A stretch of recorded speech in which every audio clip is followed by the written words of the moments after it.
Rain slid down the windshield as the patrol car stopped outside a quiet diner on the edge of town. Officer Mark Redding slammed his door and stalked toward the man standing by the curb, a tall, calm black man in a pressed navy suit waiting beside a sleek black sedan. "Hey," Mark barked. "You can't park here. Move it before I tow it." The man turned slowly, his tone polite, composed. "Good evening, officer. I'm just waiting for someone." But Mark wasn't listening. He saw what he wanted to see. Not a gentleman, but a threat. "Don't get smart with me," he hissed, stepping closer until his breath fogged in the cold air. "This town doesn't need trouble." And then, as the man tried to explain, Mark spat on the ground, the spittle landing just inches from the man's polished shoes. The diner window lights flickered across his jaw as he clenched it, but he said nothing.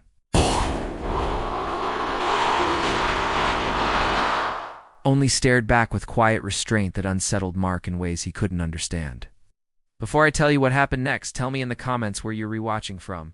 I love knowing who's listening. The man's name was Jeremiah Cole, and he'd come back to the small southern town he'd once called home after more than 20 years away. He had left a boy who'd been told to know his place, and returned a man determined to change what that place meant. He had come to start his first week as the new chief of police. But that night, standing on the wet pavement, under Officer Redding's glare, he chose silence. Not weakness, wisdom. Because he knew that some lessons hit harder when revealed at the right time. Mark drove off that night, muttering to himself about city types and outsiders. The next morning, he arrived at the precinct like he always did early, coffee in hand, ready to brag about his run-in to the other officers. The chatter died the moment the captain stepped out of his office. "Everyone, line up," he ordered. "Your new chief is arriving." Mark straightened, half listening, still smirking. But when the door opened and Jeremiah Cole stepped inside, the same man from the diner, the smirk vanished. A stunned silence filled the room. The air thickened with disbelief as Jeremiah's calm gaze swept across the room and landed on Mark. For a second, their eyes locked, not in hatred, but in understanding. "Good morning," Jeremiah said, voice deep but measured. "I'm Chief Cole. I believe in service, not superiority.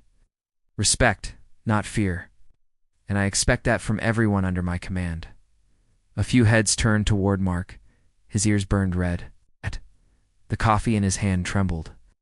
Over the next few weeks, Jeremiah made changes no one had dared make before.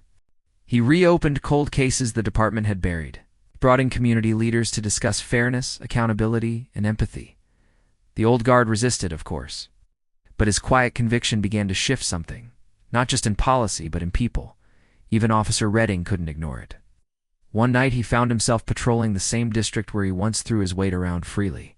Only this time, the people didn't cross the street to avoid him. They waved. He nodded back awkwardly, unsure what to feel. That's when he saw Chief Cole, standing outside a youth center, talking with a group of kids. Mark hesitated, then walked over. "Evening, Chief," he muttered. "Evening, Officer Redding," Jeremiah replied without looking up. His tone was calm, too calm. Mark took a breath. About that night at the diner, Jeremiah finally turned. The streetlight hit his face, and for a moment, all the pride, all the restraint, all the quiet pain he'd held for years was visible. "You don't owe me an apology," he said softly. "You owe it to the badge you wear. Decide what kind of man you want to be under it." Mark swallowed hard. He didn't sleep much that night. A few months later, a call came through dispatch. A car accident on County Road 12. Officer Redding was the first to arrive. Truck had overturned in the ditch, flames licking up the sides. Without hesitation, he smashed the window, dragging a trapped driver out moments before the tank exploded. When Jeremiah arrived at the scene, smoke curling through the night sky, he saw Redding kneeling beside the injured driver, his uniform scorched, hands trembling. "You did good," Jeremiah said quietly. Redding looked up, eyes glassy. "Just doing my job, Chief." But deep down, both men knew it wasn't just that. It was redemption, messy, painful, but real. Months passed, and under Chief Cole's leadership, the department changed. Complaints dropped. Trust grew. Even the people who once mocked the idea of a black police chief began to see something different, not a symbol, but a man who led with grace when he could have led with vengeance. At the annual town ceremony, Jeremiah stood before a crowd that stretched down Main Street. Behind him stood his officers, Mark among them, posture straight, pride quiet but sincere. Jeremiah looked out over the faces, the same town that once turned its back on him. Leadership, he said, isn't about the power to punish. It's about the courage to forgive. Because if we can't see each other as human, then no law, no badge, and no title means anything at all. The crowd rose in applause. As the sun set behind the courthouse, Mark stepped forward and whispered, "Thank you for not giving up on me." Jeremiah smiled faintly. We don't fix what's broken by breaking it again, because sometimes justice doesn't roar, it restores. And forgiveness isn't surrender, it's strength, because kindness doesn't vanish, it waits, and it finds its way back. The same pavement where hate once fell now reflected the light of a town changed by grace. If this story inspired you, share it with someone who believes in second chances.